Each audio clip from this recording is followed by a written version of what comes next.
Γεια σας και καλώς ήρθατε και σε αυτό το μάθημα. Αυτή την εβδομάδα θα απαντήσουμε μία ερώτηση από τον μαθητή μας Richard. Όπως σας είπα πολλές φορές, στείλτε μας τις ερωτήσεις σας και εμείς θα σας τις απαντήσουμε σε ένα από τα βίντεο μαθήματα το συντομότερο.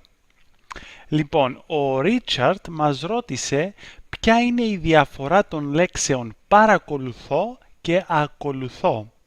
Πάμε λοιπόν να δούμε τα δύο αυτά ρήματα.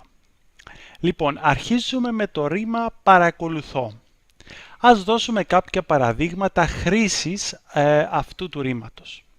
Για παράδειγμα λέμε, ο Ανδρέας παρακολουθεί τηλεόραση. Αυτό έχει τη σημασία του βλέπω τηλεόραση.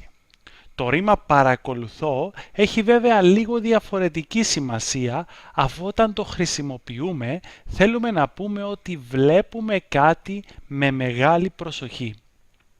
Άλλες χρήσεις του ρήματος αυτού είναι: νιώθω ότι κάποιος με παρακολουθεί τις τελευταίες μέρες. Δηλαδή νιώθω ότι κάποιος κρυφά, χωρίς να τον βλέπω, με ακολουθεί και προσπαθεί να δει τι κάνω. Επίσης, μπορείτε να χρησιμοποιήσετε το ρήμα αυτό όταν παρακολουθείτε μαθήματα ελληνικών ή όταν παρακολουθείτε μαθήματα πιάνου. Είναι ένα πολύ χρήσιμο ρήμα και πιστεύω μπορείτε να το χρησιμοποιήσετε αρκετά.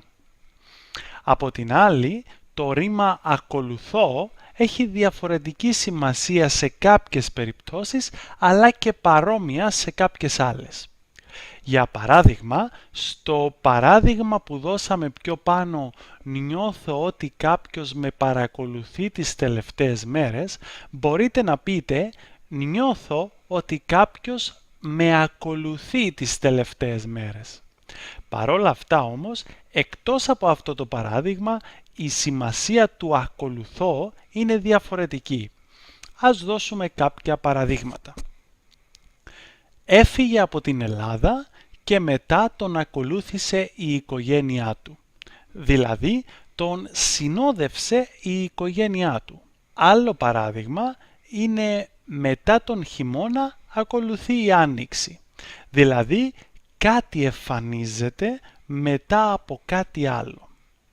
Επίσης μπορούμε να πούμε η κυβέρνηση ακολουθεί συντηρητική πολιτική αναφορικά με την οικονομία, εννοώντας δηλαδή ότι η κυβέρνηση εφαρμόζει αυτή την πολιτική.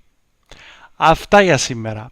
Ελπίζω ο Ρίτσαρντ και όλοι εσείς να καταλάβατε τώρα την διαφορά των δύο αυτών ρημάτων. Σας ευχαριστώ πολύ και τα λέμε το άλλο Σάββατο. Γεια σας!